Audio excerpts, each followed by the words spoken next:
Hello, আজকে আমি করছি ডালগোলা কফি। আর ডালগোলা কফির জন্য দেখছেন আমি একটা হ্যান্ড বিটার নিয়ে নিয়েছি আর সাথে নিয়েছি একটা কাপে 3 টেবিল চামচ পরিমাণ চিনি। এই তো দেখছেন 3 টেবিল চামচ পরিমাণ চিনি আর 3 টেবিল চামচ পরিমাণ কফি দিয়ে দিচ্ছি। কফিটা আমি ইনস্ট্যান্ট কফি নিয়েছি নেসকাফের। আপনারা যে কোনো কফি নিতে পারেন, গোল্ডও নিতে পারেন। এবার আমি এর মধ্যে সামান্য একটু পানি দিয়ে দিচ্ছি, খুব সামান্য 1 চামচ পরিমাণ পানি দিবেন, দিয়ে এটা খুব ভালো করে বিট করে নিতে হবে। আমি বিটারের একটা স্ট্যান্ডই ইউজ করছি, এটা গ্লাসের জন্য সুবিধা, আর এটা খুব দ্রুত ফোমি হয়ে যায়। সো এই তো দেখছেন আমার কফিটা প্রায় ফোমি হয়ে এসেছে। এই কনসিস্টেন্সি হলে বুঝবেন যে কফিটা ফোম একদম পারফেক্ট হয়েছে। এবার আমি একটা গ্লাসে একটু কোকো পাউডার নিয়ে নিছি। কোকো পাউডার দিলে কফির টেস্টটা আরো ইনহ্যান্স হয়। আর যে আমি ফোম করে রেখেছিলাম সেখান থেকে 4 টেবিল চামচ পরিমাণ ফোম আমি দিয়ে দিচ্ছি।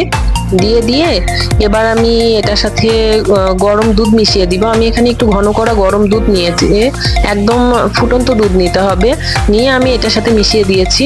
এ তো দেখছেন এই কফিটা হয়ে গিয়েছে। আর এই কফিটা খেতে অসম্ভব মজা লাগে, আমার তো খুবই ভালো লাগে, আমি মাঝে মধ্যেই করে খাই। আপনারা ট্রাই করবেন। সবাই ভালো থাকবেন, আমার চ্যানেলের পাশে থাকবেন। আল্লাহ হাফেজ।